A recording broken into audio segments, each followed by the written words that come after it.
guys, BBI here. I want to stop and say thanks for tuning in and checking out whatever the video is about that's about ready to come up next. If you could take a minute and hit subscribe, I'd greatly appreciate it. And if you enjoy what you've seen here, make sure to hit the like button. We'd greatly appreciate your support. Anyhow, guys, all that aside, let's get on with the show.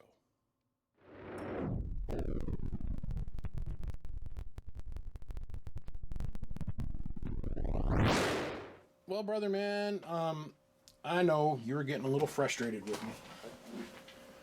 The gentleman that calls me up and says, man, I'm going to do this, and we're going to do this, and we're going to do that, and we're going to do a little bit of a lick'em and stick'em stack on the side of the quickety quack with the crick crack and the come on the back on the chickie on the side. And I said, brother, I can do that, but you're going to have to give me some time. I wasn't planning on working that into the rotation schedule for this, that, and the other thing. So here his time has finally come, but he's starting to get a little frustrated. Like, I got this text the other day that says, man, did you forget about me? No, trust me, I have not. The things that were in front of you that I had scheduled out for the last couple weeks to do have taken drastically longer to do than what I thought. So I'm here publicly standing in front of 10,000 people saying, bro, please forgive me. I'm sorry. I apologize. Let's move forward. I'm going to build you something a little bit bigger, a little bit badder, a little bit cooler than what you originally ordered to help offset the pain, the suffering, the personal torment, the mental dementia, the lack of ability to work, the exhaustion while you're trying to sleep. We're going to step it up a little bit. So, all that aside, look, seriously now, okay, all joking aside, what we got here is an oversized 2x4 cabinet. This has a heat sink that runs from here to all the way back here on the cabinet for 6 transistors. It is this friggin' wide. Takes up the whole friggin' hall underneath. Sorry, had to cut away there. The phone rang real quick. This heat sink is 6.5 inches wide by a bunch long. 9.5 inches long. So it's a full 1.5 inches wider than your standard heatsink on a 2x4, and it's another 1.5 inches longer, which will help a great deal. The cabinet's a little bit taller, so that means we can go and put a giant fan on this thing and have it inside the cabinet still. But this is going to be pretty cool. This is going to be pretty cool. And I appreciate you not jumping too far down my throat and allowing me to just be able to flex through my little problems that I've been having with other builds in process previous to this or repairs. So, on that note, let's solder down some stuff here. Whoop, whoop, whoop.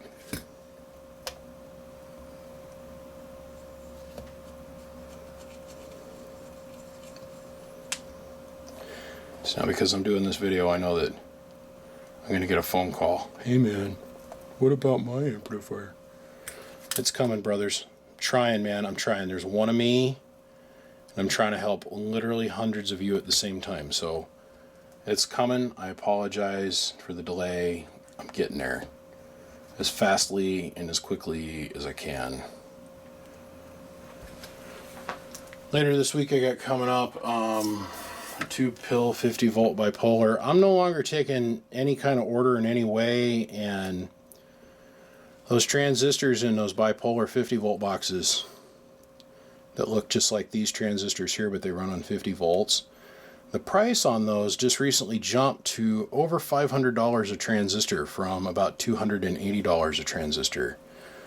So I don't think that I'm going to continue to service those transistors. I've got a small stockpile of those in stock in the house right now, but once those are gone, they're not really cost effective to support anymore. So you guys that have them, respect them, don't abuse them like a rotten little schoolgirl. Take good care of them, and they'll last you a lifetime, just like any other transistor would. But if you got to drive it to get every last little watt out of it you can, you're going to end up eating it. It's going to go pop. So just like any other electronic device. So keep in mind that if you do send it back here to get it repaired because of, well, you overdriving it or being abusive to the device, you're going to be paying pretty much $400 for each one of those transistors. Let that sink in for a hot minute. Stuff's starting to get really expensive. Oil-filled capacitors are getting expensive. Blocking capacitors, or fixed vacuum blocking capacitors, are getting incredibly expensive. A decent Jennings vacuum capacitor is getting incredibly expensive. The same thing with Comet. All those parts that we used to get back when for like next to nothing, well, the next to nothing days are gone. So things are getting very expensive very quickly. So don't be abusive to your equipment, especially with the Toshiba-based devices. We haven't run out yet, but I have a really good suspicion that we're coming to the tail end of that friggin' journey. So keep that in mind when you guys go to shoot out. Keep that in mind when you decide to play a musical carrier. Stop and think about it and go, is it worth it? This is becoming a very expensive little adventure for some people. Keep in mind I'm standing in a room that is full of Toshiba amplifiers that are all got one or two bad transistors in them. And if the market goes in the direction that I think it might, or possibly could, the situation might come up where it will be cheaper just simply to replace all the transistors with the HGs. And then maybe, if the customer's open to it, the ones that are still good, I give them a credit towards their repair or towards the cost of replacement for the Toshiba parts so we can use them in other repairs. You know, I'm talking like 2 pills and 4 pills and that kind of things. Because if you pop 2 transistors on a 4 pill, you're probably going to be looking at about $300 to replace those 2 Toshiba transistors. Or what? $120 to replace all the transistors with HGs. See where I'm going with that? It's almost half the cost. And then you're getting a component that's modernly being manufactured, as in, like, right now there's guys in China manufacturing these components that we're having almost no failures with and absolutely zero problems with. This is just food for thought. I'm just sitting here talking out loud. So be mindful of your Toshibas. We're not out. We're not out yet, but I have a feeling that day is coming soon. Okay, on that note, let's start putting down some other parts. I was kind of hoping to avoid having to do this, but I think I'm going to have to put a little bit of an attenuator on this thing. I went with the undersized transformer on this thing to hopefully snub the saturation on the transformer and be able to knock back the driver section on this. It's got 2 2879s driving 4 2879s, so a little hot, right? So let's run around the band. I'm going to show you what I'm talking about. 1,000 watt slug and peak, 1,000 in average, 5 watt slug and reverse back from the bird, 10,000 watt dummy load. RCI 2950, 5 watt slug between 2950 and of course the 2x4. So, here's a whole whopping 20 watts of drive. Pass-through tune, dead flat. Okay, so now let's go over and turn this 5 watt slug around so it's reading forward. We are putting 1/2 of a watt into this thing. Let's turn the amp on. 200 watt carrier. And it's doing 12 plus. So what's it doing now? We're driving the brakes right off this son of a gun. Yeah, about 1200 peak right now. So if he hits this with an aggressive radio, he's going to sound muffled. So let's add just a little bit of attenuation on the input. Just a scooch. And I'll show you what that does results-wise down chain. So give me just a second. Oh yeah, hey, hold on real quick. Show the input tune on this thing before I put a attenuator on it. Hello. Stupid low. Stupid low. I mean, I guess I could put a voltage divider here, but I hate doing that. God, I hate doing that right here. Let's put a little bit of attenuation on the input. Just a little bit. I didn't want to do it, but I put 2290s in there. And it settled right down. I ended up having to put a 5 dB attenuator on it. It's an actual attenuator, not just a coupled resistor to ground. So let's run around the band here real quick. 1000 watt slug and peak, 1000 in average, 5 watt slug in reverse. 2950 with the amplifier off. Let's turn this back around. So with 2 watts going in, 2 watts. Now you won't sound all chopped up like you're on sideband. There's a 100 watt dead key. See that? Okay, turn it back off. There's our principal. It's just the radio. Now the amp. Clean. Clean. 980 peak. Retarded clean input.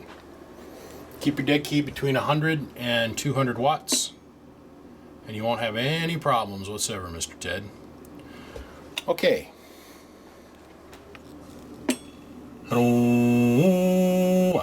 300 bird on the 2950. Now, let's go over here. Let's disconnect the 2950.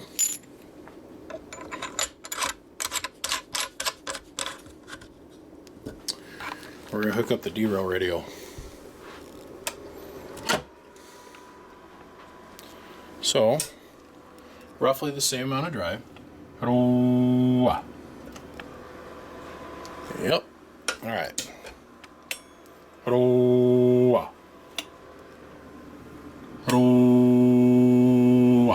580 on the average. And about 900 peak. Translation?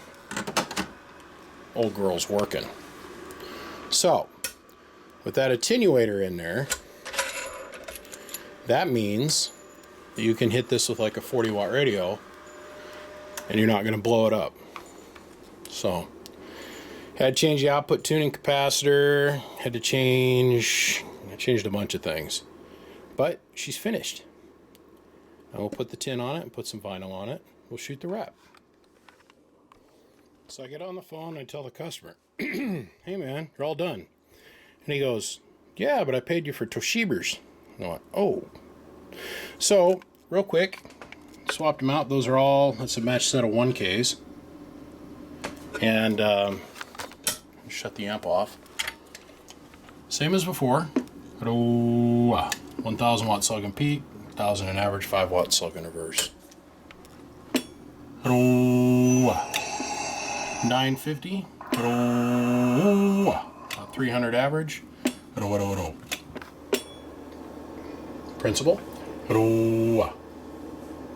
stupid clean, input tune, more than a frog share.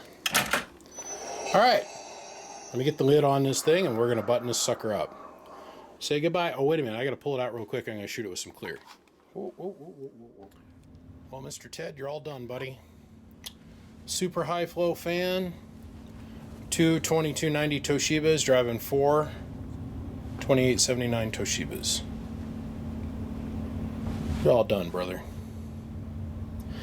Well, gentlemen, this has been an interesting trip. I've enjoyed getting to build this one little project for my friend, and I hope it goes to good use. He says he's going to put it in some kind of show car, some Camaro or Supernova or GT40 or something. I'm not too sure.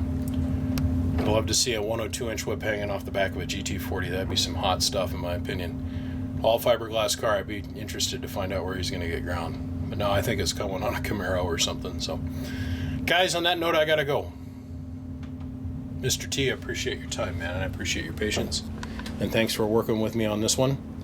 I'm glad we could get this done in that 16 pill you ended up getting. It worked out just great. And I think you're going to have fun all the way around. Guys, I got to go. Bump bump from the biggest duck in Idaho. I'll see ya. Bye bye.